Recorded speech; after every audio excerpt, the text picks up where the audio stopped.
Hai teman-teman sejawat, hari ini kita mau bahas tentang makromolekul karbohidrat. Sebelumnya, makromolekul adalah zat yang dibutuhkan dalam jumlah banyak, makanya disebut makro. Contohnya seperti protein, asam amino, lipid, dan yang hari ini kita akan bahas yaitu karbohidrat. Karbohidrat sendiri adalah molekul yang terdiri dari karbon, hidrogen, dan oksigen dengan rumus empirisnya yaitu CH2O dikali N, di mana di sini N adalah jumlah atom. Misalnya C6H12O6 yaitu glukosa yang merupakan salah satu contoh dari karbohidrat paling sederhana. Yuk bahas yuk. Karbohidrat diklasifikasikan dari strukturnya. Kita dapat bagi menjadi monosakarida, disakarida, oligosakarida, dan polisakarida. Monosakarida dari kata mono yaitu satu, yang hanya terdiri dari satu macam gula seperti glukosa, fruktosa, dan galaktosa.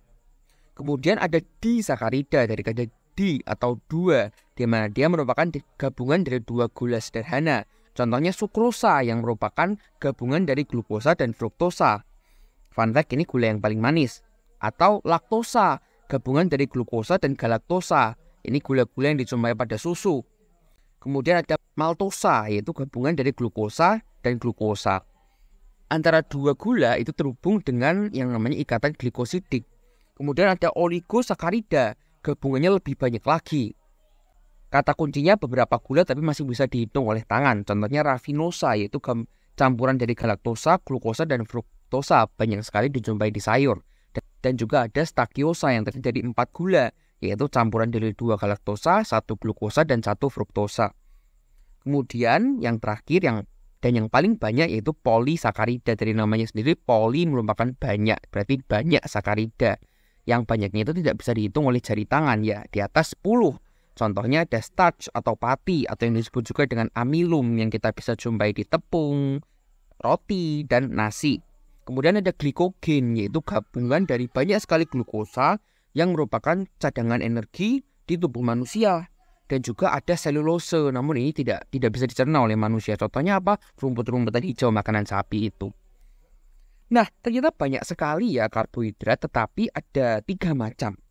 Pertama yaitu karbohidrat simple, hanya satu-satu saja. Kemudian ada karbohidrat kompleks, yang merupakan gabungan entah 2, 3, atau banyak seperti contohnya polisakarida. Semakin heboh maka semakin kompleks. Dan serat atau fiber, yaitu karbohidrat yang tidak bisa dicerna oleh tubuh karena tidak punya enzim pencernanya, contohnya selulose, rumput hijau. Sedikit tentang proses pencernaan karbohidrat.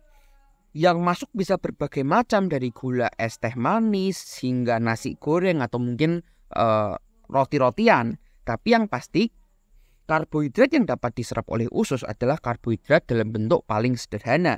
Jadi harus dihancurkan dulu jadi karbohidrat paling sederhana dengan proses pencernaan baik secara mekanik usus dan pencernaan kimiawi dengan enzim. Beberapa enzim yang berperan penting seperti 1. Enzim amilase yang fungsinya memecah amilum atau pati. Selain itu juga ada banyak enzim serupa, contohnya enzim maltase yang bisa memecah maltose menjadi glukosa. Ada juga enzim sukrase yang memecah sukrose. Ada juga enzim laktase yang mencegah laktose. Biasa enzim laktase ini kalau tidak punya akan mengalami kondisi yang namanya intoleransi laktosa. Pokoknya diingat aja kalau belakangnya ase itu berarti sebuah enzim. Nah, kemudian metabolisme karbohidrat. Proses biokimiawi karbohidrat di tubuh itu ada 3 cara. Entah 1 dibuat energi oleh tubuh, kedua disimpan dahulu, atau fungsi ketiga yaitu fungsi khusus yang nanti akan kita bahas. Pertama, karbohidrat atau lebih tepatnya gula itu merupakan token listrik dalam kelistrikan tubuh.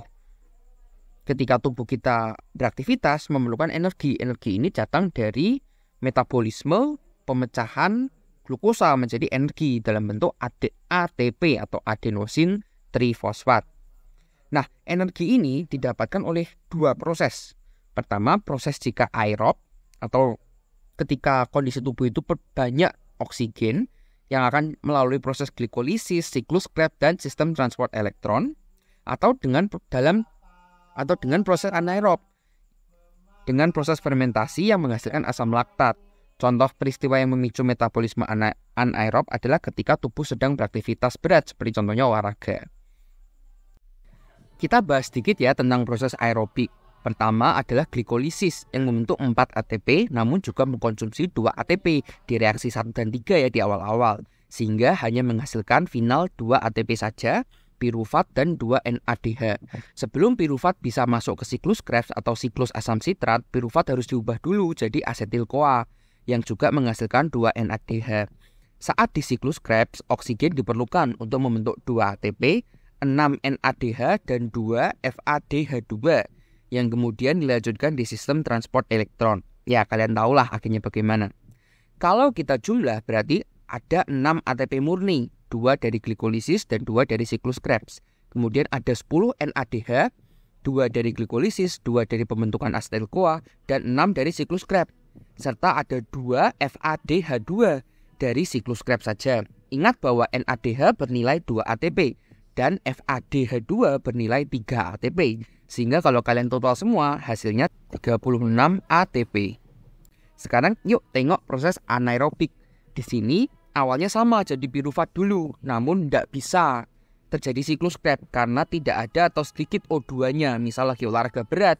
Sehingga yang terjadi adalah proses fermentasi yang menghasilkan 2 ATP saja akhirnya dan ada asam laktat. BTW, ketika sedang olahraga lama, asam laktat itu dapat menumpuk di otot yang menimbulkan rasa nyeri saat olahraga. Nah, selain itu, karbohidrat juga dapat disimpan menjadi cadangan makanan dalam bentuk glikogen dengan proses yang namanya glikogenesis, ya dari kata genesis berarti pembentukan. Atau sebaliknya, ketika tubuh sedang lapar, maka glikogen juga dapat dipecah menjadi glukosa bebas dengan proses yang namanya glikogenolisis dari kata lisis, yaitu pecah. Proses ini banyak dipengaruhi oleh hormon insulin untuk membentuk glikogen dan hormon glukagon untuk memecah glikogen kembali menjadi glukosa.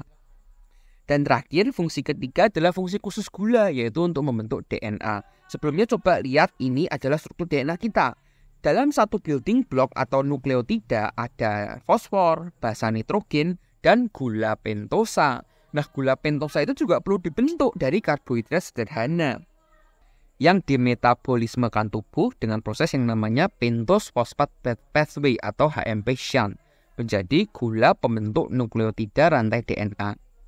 Nah, sudah paham kan sekarang? Kapan-kapan kita bahas cara identifikasi karbohidrat di sampel ya. Biasa keluar nih di praktik.